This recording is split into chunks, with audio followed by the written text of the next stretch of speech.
Avez-vous déjà eu le sentiment que quelque chose vous avait été caché toute votre vie? Comme s'il existait une vérité si profonde que les structures du pouvoir avaient tout fait pour la maintenir dans l'ombre. C'était un après-midi ordinaire lorsque Mel Gibson est entré dans cette salle faiblement éclairée du Vatican. Ce qui devait n'être qu'une simple visite de courtoisie se transforma en le début d'un voyage qui allait ébranler non seulement la foi de l'acteur, mais potentiellement celle de millions de personnes à travers le monde. Le Saint-Suaire a toujours été objet de fascination, de dévotion et de controverse. Ce morceau de lin, mesurant environ 4,4 par 1,1 mètre et portant l'image fugace d'un homme crucifié, défie depuis des siècles scientifiques et théologiens. Mais ce que peu de gens savent, c'est que derrière les analyses publiées, les datations au carbone et les explications officielles, se cache quelque chose de bien plus profond. Quelque chose que les autorités religieuses craignent de révéler.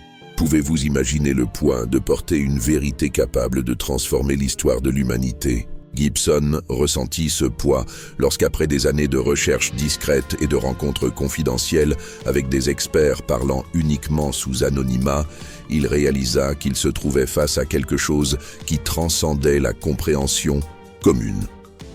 Quand tu regardes ce tissu, révéla plus tard Gibson lors d'une interview donnée à un cercle restreint de personnes de confiance, tu ne vois pas seulement une relique, tu observes un code, un message ayant traversé 2 millénaires pour nous parvenir. Et le plus effrayant n'est pas ce que nous avons déjà découvert, mais ce que nous n'osons pas encore regarder. La pièce paraissait encore plus froide lorsque le conservateur spécial montra à Gibson des documents rarement vus par des yeux extérieurs à la plus haute hiérarchie de l'Église. Photographies prises sous différents spectres lumineux, analyses microscopiques, textes anciens avec des interprétations jamais révélées au public. Le silence entre eux était rompu seulement par le froissement occasionnel des pages qui se tournaient. Vous vous demandez peut-être pourquoi Mel Gibson? Pourquoi cet homme, connu pour sa carrière à Hollywood et pour son film controversé La Passion du Christ, fut-il choisi pour avoir accès à des informations si soigneusement gardées? La réponse est peut-être plus simple qu'on ne l'imagine, parce qu'il était prêt à regarder. Tandis que beaucoup dans l'industrie cinématographique cherchaient simplement à divertir, Gibson poursuivait quelque chose de plus profond, une connexion avec le divin par l'art. Et maintenant, face à ces documents, il ressentait les premiers frémissements d'une vérité susceptible de tout changer. « Il y a quelque chose dans le tissu », murmura le conservateur, quelque chose que notre science actuelle ne peut expliquer, quelque chose qui, peut-être, ne devrait jamais être expliqué. Que feriez-vous si vous étiez dans cette salle? Si soudainement les rideaux de l'histoire se levaient, révélant un mystère si profond que sa simple contemplation pourrait transformer votre vision du monde à jamais. Gibson fit alors son choix, un choix qui le mènerait à des lieux qu'il n'aurait jamais imaginés, tant sur le plan géographique que spirituel. Lorsque la nuit tomba sur Rome, il quitta le Vatican avec un dossier de documents et la promesse de la discrétion. Ce qu'il était sur le point de découvrir ne concernait pas seulement l'histoire ou la religion. C'était à propos de vous, à propos de nous tous, à propos de la véritable nature de la réalité dans laquelle nous vivons et des forces invisibles qui la façonnent.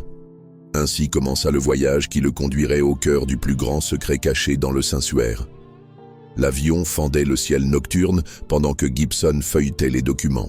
Formules complexes, diagrammes étranges et textes en langues anciennes remplissaient les pages.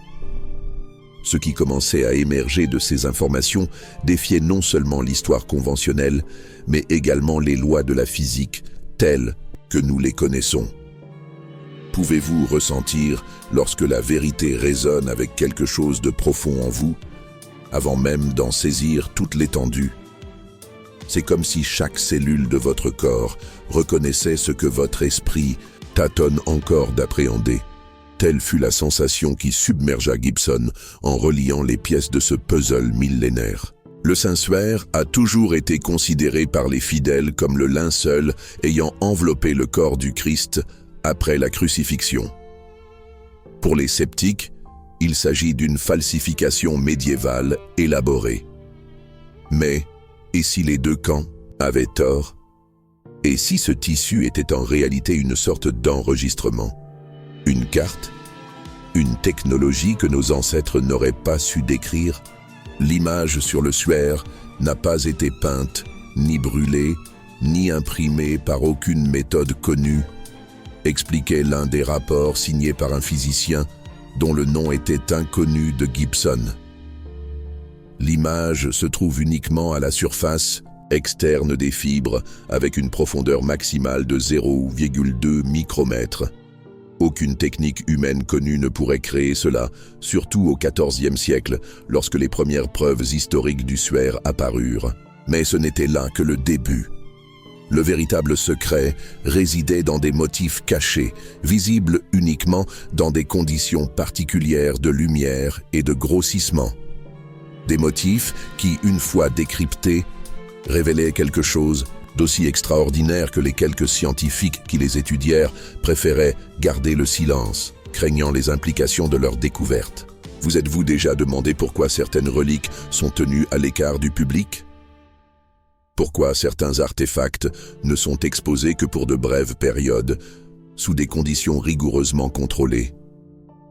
Peut-être la réponse ne réside-t-elle pas seulement dans la peur de les endommager, mais dans la crainte de ce que nous pourrions découvrir si nous les examinions librement. Gibson atterrit à Turin le lendemain matin. La ville italienne qui abrite le célèbre suaire semblait paisible, insensible au tumulte des pensées qui agitaient l'esprit de l'acteur. Il avait un rendez-vous avec Elena Visconti, une chercheuse ayant consacré 3 décennies à l'étude de la relique, bien que ses travaux soient rarement cités dans la littérature officielle.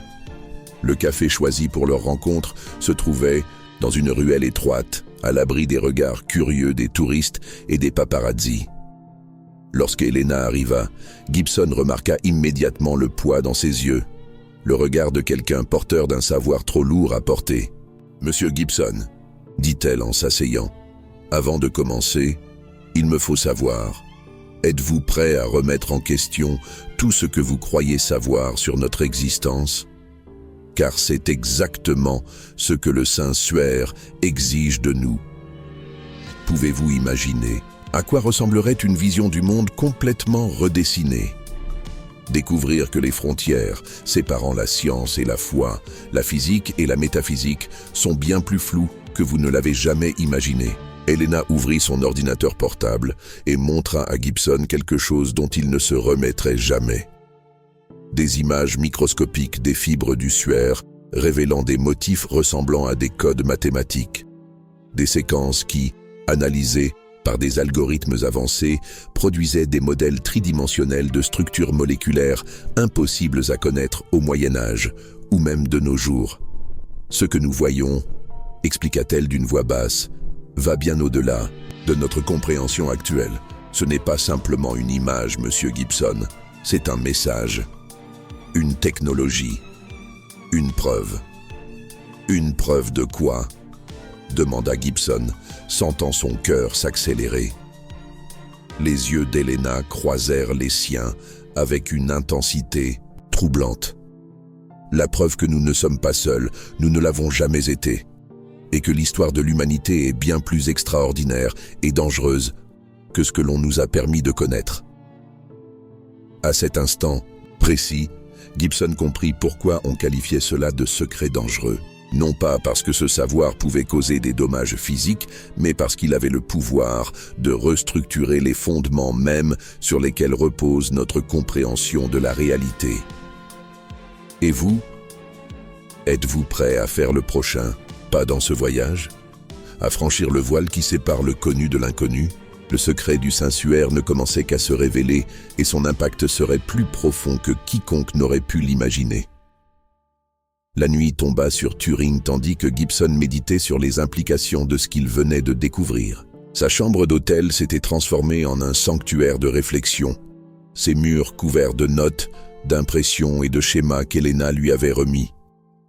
Chaque pièce de ce puzzle cosmique semblait à la fois absurde et parfaitement logique. Avez-vous déjà eu l'impression d'être sur le bord d'un précipice, sachant que vous devez sauter, mais craignant ce que vous trouverez en tombant? Gibson se trouvait exactement à ce point de rupture existentielle. Le motif dans les fibres, expliqua Helena, contient des séquences mathématiques décrivant avec une précision extraordinaire la structure de l'ADN humain, mais avec de subtiles différences, des différences qu'aucun scientifique contemporain ne parvient à expliquer complètement. Que signifiait cela? Que le Saint-Suaire n'était pas seulement le témoignage d'un moment historique, mais un message codé sur la nature même de l'humanité. Et si tel était le cas, qui ou quoi avait laissé ce message? Gibson saisit son téléphone et appela un numéro que le conservateur du Vatican lui avait communiqué, avec l'instruction de ne l'utiliser qu'en cas de nécessité absolue.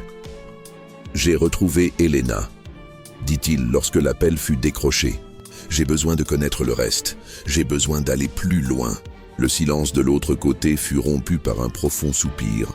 « Il y a un monastère dans les Alpes », répondit finalement une voix. Un lieu où certains des plus grands penseurs de l'histoire se retirèrent lorsque leurs découvertes les menèrent trop loin. « Va là-bas », demande le manuscrit de Paracelse. Avez-vous déjà eu l'impression d'être guidé par des forces bien plus grandes que votre compréhension? Quand les coïncidences s'alignent de façon si parfaite qu'elles semblent orchestrées par une intelligence supérieure, Gibson commença à éprouver cette sensation en empruntant les routes sinueuses de montagne. Le monastère n'apparaissait sur aucune carte touristique. Caché parmi des pics enneigés, avec des murs de pierre semblant surgir organiquement de la montagne, l'endroit dégageait une aura de sagesse antique et de secrets soigneusement gardés. L'abbé qui le reçut avait des yeux clairs, qui semblait voir à travers les couches de confusion et de doute qui enveloppaient désormais Gibson. « Vous êtes venu à cause du suaire », déclara-t-il sans intermède. Gibson hocha la tête, incapable de cacher sa surprise. « Beaucoup sont venus avant vous », poursuivit l'abbé en le conduisant dans des corridors éclairés par des torches. Scientifiques, théologiens, dirigeants mondiaux, tous en quête de réponses aux mêmes questions qui habitent votre esprit. La bibliothèque du monastère était un trésor de savoir oublié, des manuscrits que l'on croyait perdus, des textes dans des langues depuis longtemps considérées comme mortes, et au centre de tout, une table sur laquelle était posé un unique livre ouvert. Le manuscrit de Paracelse, présenta l'abbé, fut écrit au XVIe siècle par un homme qui était des siècles en avance sur son temps.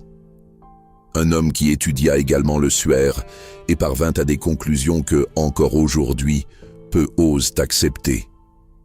Les pages jaunies contenaient des diagrammes élaborés mêlant anatomie humaine, astronomie et symboles alchimiques. Et au centre, un dessin détaillé du Saint-Suaire, avec en marge des annotations faisant référence à quelque chose que Paracelse appelait la graine stellaire. Pouvez-vous imaginer la sensation de lire des mots écrits il y a 5 siècles, décrivant avec précision des découvertes scientifiques qui ne pourraient être faites qu'à notre époque? C'est comme si le passé tendait la main à travers le temps, offrant des réponses avant même que nous sachions quelles questions poser. Paracelse croyait que le suaire contenait des preuves qu'une visite avait eu lieu sur l'humanité, expliqua prudemment l'abbé. Que notre ADN avait été modifié à un moment lointain du passé, créant un lien entre nous et quelque chose au-delà de ce monde. Ce que vous voyez comme une relique religieuse, lui le considérait comme la preuve d'une intervention. Gibson sentit un frisson parcourir sa colonne vertébrale. Une intervention divine? L'abbé sourit d'un air énigmatique. Divine, extraterrestre, interdimensionnelle.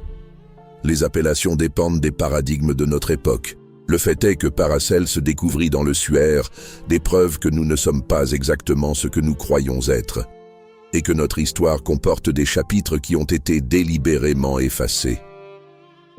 Les heures se transformèrent en jours pendant que Gibson se plongeait dans les écrits de Paracelse et dans les commentaires d'autres qui avaient suivi sa voie à travers les siècles. À un moment donné, il se rendit compte qu'il ne se contentait pas de lire une théorie, Il vivait une transformation intérieure profonde. Et vous? Que feriez-vous si vous découvriez que votre existence fait partie d'un plan bien plus vaste et complexe que vous n'auriez jamais imaginé? Continueriez-vous votre quête de vérité ou préféreriez-vous le réconfort de l'ignorance? Pour Gibson, il n'y avait plus d'autre choix possible. Le voile avait été levé et derrière lui s'ouvrait un univers de possibilités, terrifiant, fascinant et irrésistiblement attrayant. Il y a encore plus, déclara l'abbé au matin du 4e jour. Quelque chose que même Helena ignore, quelque chose qui explique pourquoi ce secret est considéré dangereux par ceux qui détiennent le pouvoir. La prochaine étape de ce voyage conduirait Gibson au cœur du mystère et à l'affrontement avec des vérités pour lesquelles peu d'humains étaient prêts. La neige tombait doucement à l'extérieur tandis que l'abbé guidait Gibson vers une section de la bibliothèque protégée par une ancienne porte en chêne. L'air à l'intérieur semblait plus dense, chargé du poids de secrets ancestraux. « Ce que vous devez comprendre, » commença l'abbé en sortant une clé suspendue à son cou, « c'est que le véritable secret du suaire ne réside pas seulement dans ce qu'il révèle de notre passé, mais dans ce qu'il prédit pour notre futur. » Vous êtes-vous déjà demandé pourquoi certaines découvertes sont supprimées? Pourquoi certains savoirs sont jugés trop dangereux pour être diffusés librement? Ce n'est pas toujours par malveillance ou contrôle. Parfois, c'est pour protéger l'humanité de vérités pour lesquelles nous ne sommes pas encore prêts. La porte s'ouvrit, dévoilant une salle circulaire dont les murs étaient ornés de symboles que Gibson n'avait jamais vus. Une écriture semblable à de l'eau figée, capturée à l'instant précis de sa chute.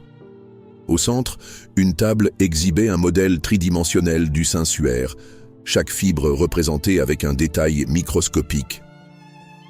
En 1978, expliqua l'abbé, un groupe de scientifiques obtint l'autorisation d'étudier le suaire en utilisant la technologie la plus avancée de l'époque. Ce qu'ils découvrirent officiellement est déjà connu. Des détails sur la formation de l'image, des analyses des traces de sang, des débats sur son authenticité. Mais ce qui ne fut jamais divulgué, ce furent les analyses spectrales qui révélèrent un motif d'interférence dans les fibres. Gibson s'approcha du modèle et observa comment certains points brillaient d'une lueur subtile sous l'éclairage particulier de la pièce. Ce motif, poursuivit l'abbé, lorsqu'il est décrypté à l'aide d'algorithmes basés sur la suite de Fibonacci, révèle une série de coordonnées astronomiques et temporelles. En d'autres termes, Monsieur Gibson, le suaire n'enregistre pas simplement un événement du passé, il cartographie des événements futurs.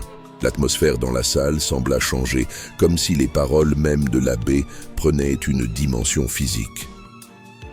Gibson sentit son cœur s'emballer en saisissant les implications de cette révélation. « Me dites-vous que le suaire est une sorte de carte prophétique ?» L'abbé se dirigea vers un ancien télescope installé près d'une fenêtre étroite. En 1054, des astronomes chinois enregistrèrent l'apparition d'une étoile invitée, ce que nous savons aujourd'hui être l'explosion d'une supernova.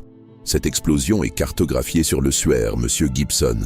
Tout comme l'alignement planétaire ayant marqué le début de la Renaissance, la venue de la comète de Halley en 1986 et des événements à venir.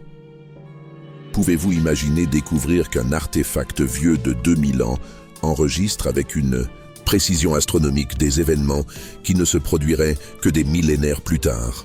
Comment réagiriez-vous face à la preuve que le temps n'est peut-être pas la progression linéaire que nous imaginons, mais quelque chose de bien plus complexe et interconnecté? Les hommes qui ont créé cette salle, continua l'abbé, en vinrent à la conclusion que le suaire n'est pas simplement une relique destinée à témoigner du passage d'un être extraordinaire dans notre histoire.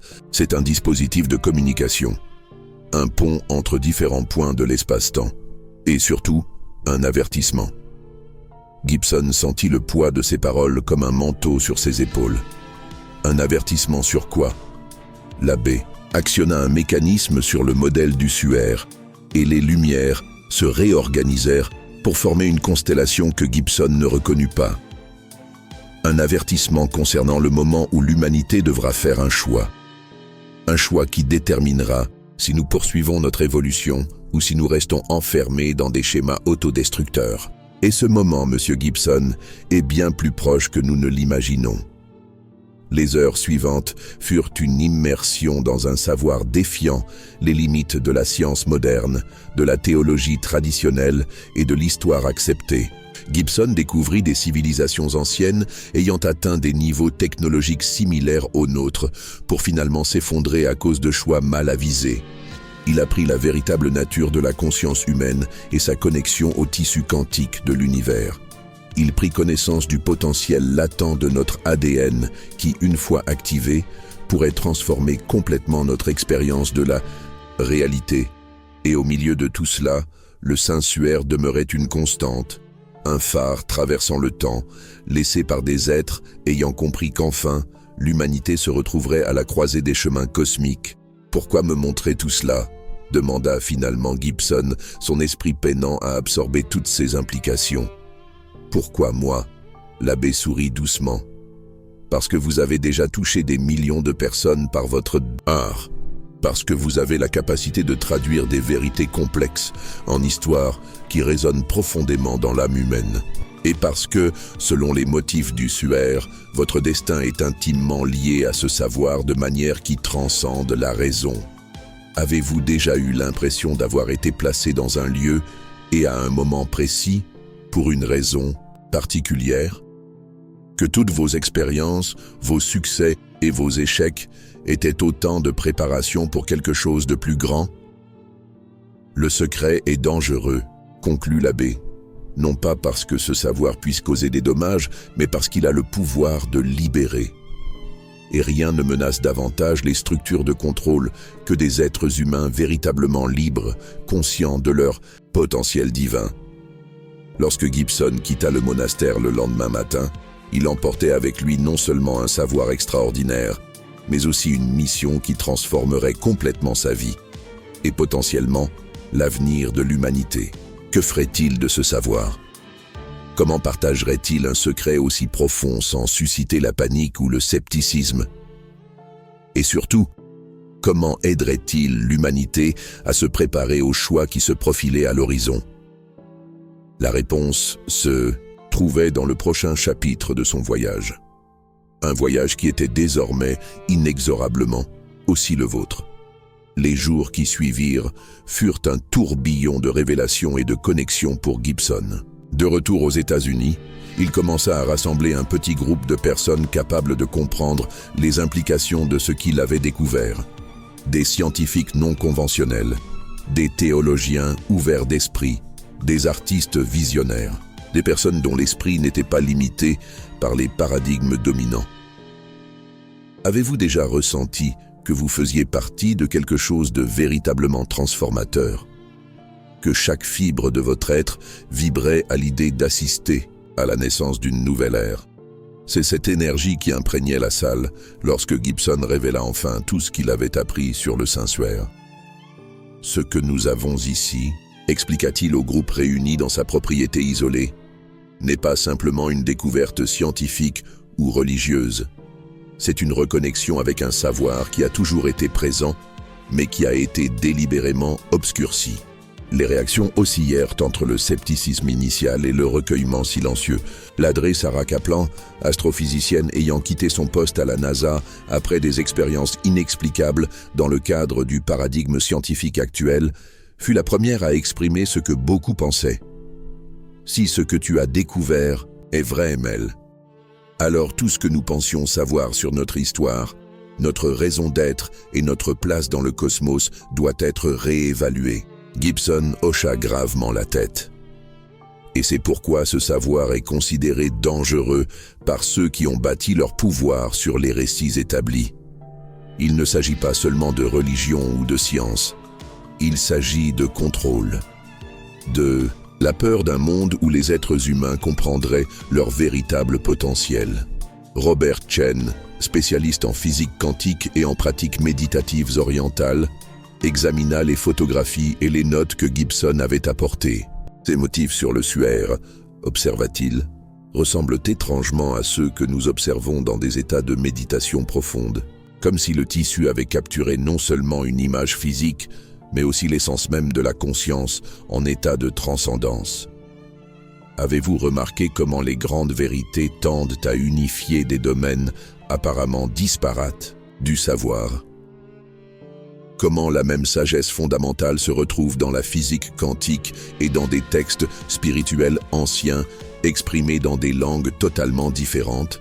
Ce que le Suaire nous montre, poursuivit Gibson, c'est que la distinction que nous faisons entre la science et la spiritualité est artificielle, une limitation que nous nous imposons en fragmentant notre savoir. Les êtres qui ont laissé ce message, qu'ils soient des voyageurs du temps, des entités interdimensionnelles ou des manifestations du divin, comprenaient la réalité dans sa globalité. La conversation s'étira durant la nuit, chaque participant apportant sa perspective unique, chaque angle révélant de nouvelles couches de sens dans le mystère du Suaire. Pour Gibson, c'était comme assister à l'éveil d'une nouvelle forme de conscience, non seulement individuelle, mais collective. Pourtant, tout n'était pas que révélation et découverte. À mesure que le groupe approfondissait le savoir contenu dans le Suaire, surgissaient également des questions dérangeantes. Si cet artefact cartographiait réellement des événements futurs, que signifiait-il pour notre libre arbitre? Si des civilisations antérieures étaient arrivées à ce point critique avant de s'effondrer, qu'avons-nous comme garantie que notre destin serait différent? Et plus inquiétant encore, si le pouvoir transformateur de ce savoir était si grand, qui garantirait qu'il ne serait pas utilisé de manière destructrice par ceux dont les intérêts sont purement égoïstes ou matérialistes?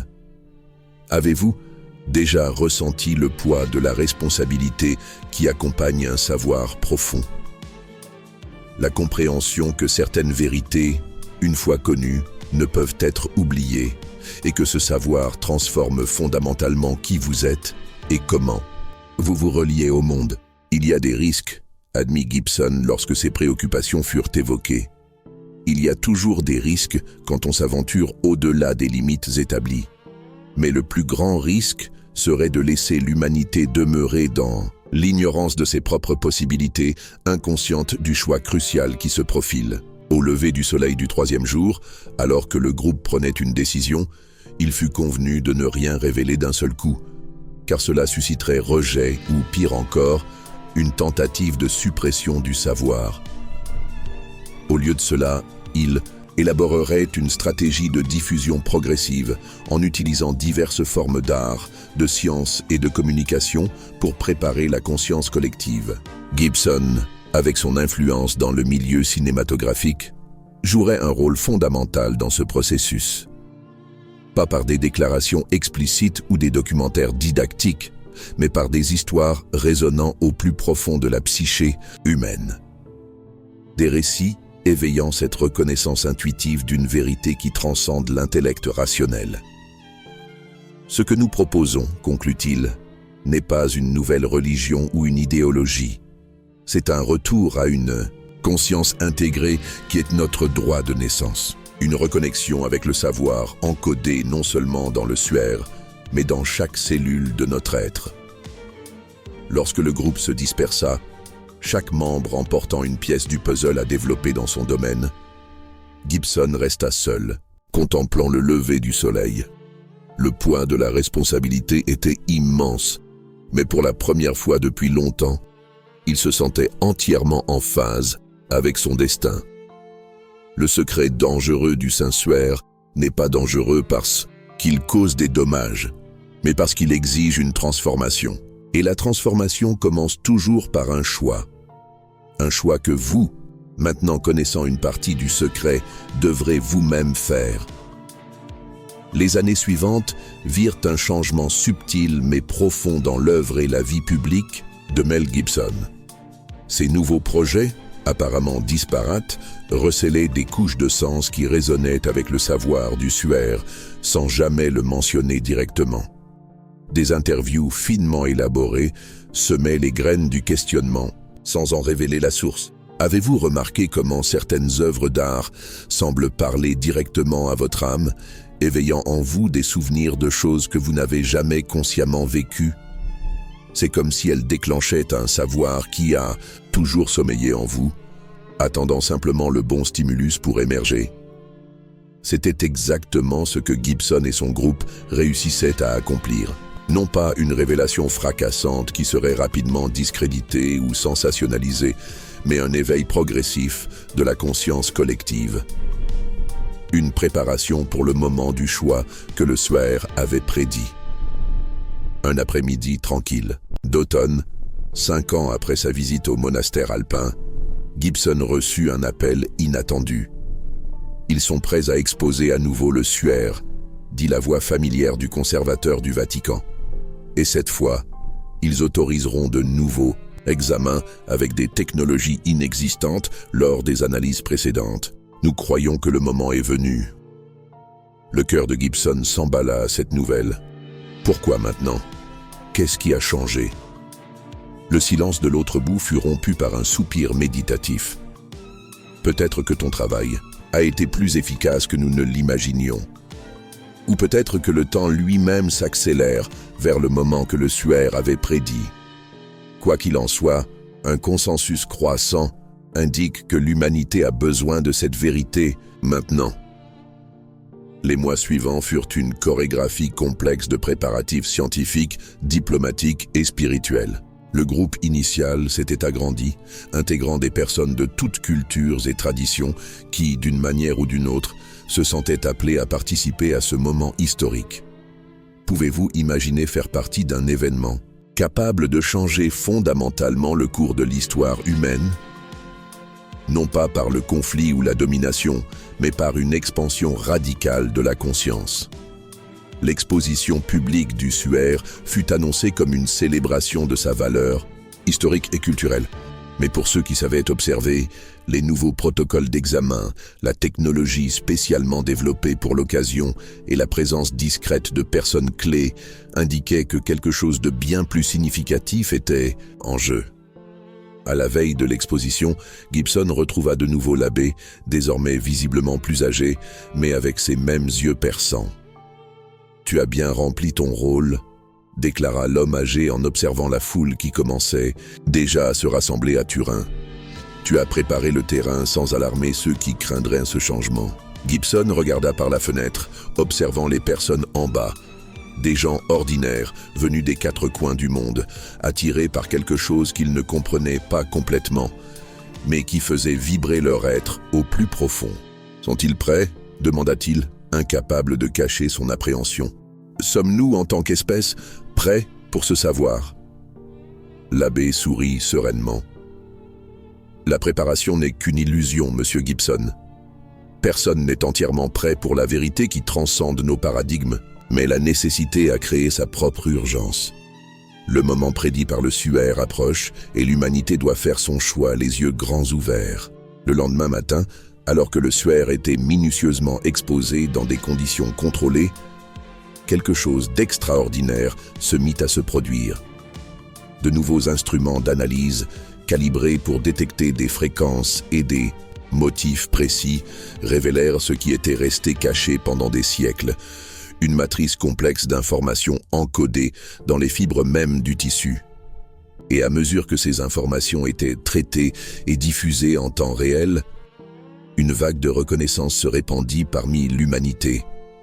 Ce n'était pas une compréhension purement intellectuelle, mais une résonance profonde, comme si une mémoire ancestrale était en train d'être activée. Avez-vous déjà connu ce moment de clarté absolue où une vérité fondamentale se révèle, vous faisant comprendre qu'à un certain niveau, vous l'avez toujours su?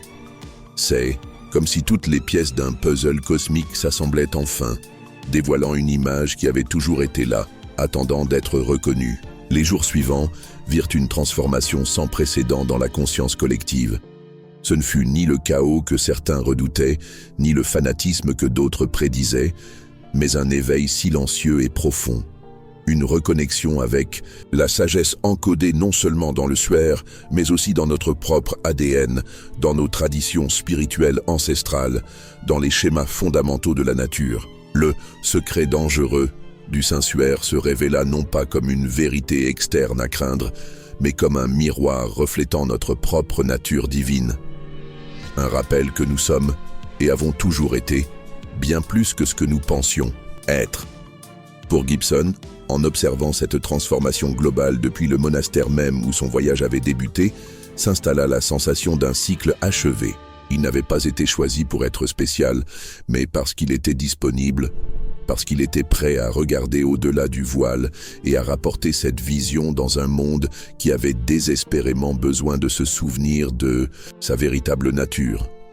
Et maintenant, cher lecteur, le même choix se présente à vous. Le savoir qui vous parvient à travers ces mots n'est pas simplement une information à classer, mais une graine de transformation plantée dans votre cœur. Le véritable secret du Saint-Suaire ne réside pas à Turin, ni dans les pages de livres anciens, ni dans les conclusions de scientifiques visionnaires. Il réside dans la capacité de chacun de nous à reconnaître notre connexion avec quelque chose de plus grand, qui transcende les limites du temps, de l'espace et d'une identité séparée. Il se trouve dans l'instant présent, là où toute transformation authentique se produit, dans le choix que nous faisons à chaque instant, entre la peur et l'amour, entre la séparation et l'unité, entre rester endormi ou s'éveiller à notre potentiel illimité. Le temps prédit par le Suaire n'est pas un point lointain dans le futur, c'est maintenant. Et vous, tout comme Gibson, avez été appelés à participer à cet instant extraordinaire dans l'évolution de la conscience humaine. La question n'est pas de savoir si vous êtes prêt, mais si vous êtes disposé. Disposé à voir au-delà des limitations que vous vous imposez. Disposé à vous rappeler ce que vous avez toujours su dans votre cœur. Disposé à accepter votre véritable nature en tant qu'être de lumière dans une forme humaine. Car, au final, le secret le plus dangereux de tous est aussi le plus libérateur. Vous avez toujours été bien plus que ce que vous croyiez être. Et maintenant est le moment de vous en souvenir.